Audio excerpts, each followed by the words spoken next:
আপনি কি করেন? কিসের ব্যবসা করেন? সুপারির ব্যবসা করেন। বাসা কোথায় আপনার?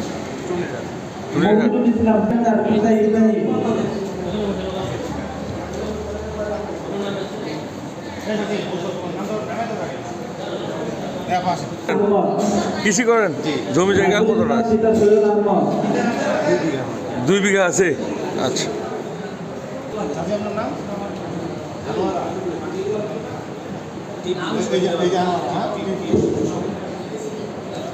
আমরা ভাই গরিব মানুষ, আমাদের ভোটার আইডি কার্ডের ফটোকপি নেওয়া হয়েছে।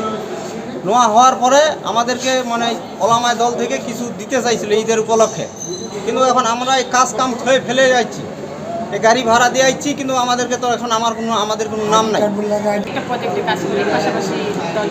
আলটা ভুসুকে দিছে তো ওই জন্য আমি স্বামীও হয় না আমার। আসলে তালিকা থাকার কথা না, তারপরে যদি থাকে আমার কাছে নিয়ে আসবেন, আমি ব্যবস্থা নিব। আর তালিকাটা মূলত আসলে এমপি মহোদয়ের দপ্তর থেকে এসেছে, আমার এখান থেকে তালিকাটা করা হয়নি। ওনারা যতটা পেরেছেন যাচাই বাছাই করে দিয়েছেন। তারপরে যদি তালিকায় কোনো ব্যত্যয় থাকে আমাকে জানালে আমি ব্যবস্থা নেওয়ার চেষ্টা করব।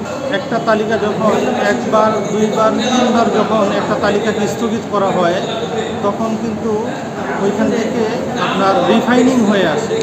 অর্থাৎ আমাদের এই তালিকাটাকে বেশ কয়েকবার বন্ধ করে দেওয়া হয়েছে, আরও এটাকে ভালো করে রিফাইনিং করা হলো, আরও এটাকে ভালো করে তদন্ত করে সর্বশেষ তালিকাটা করা হয়েছে।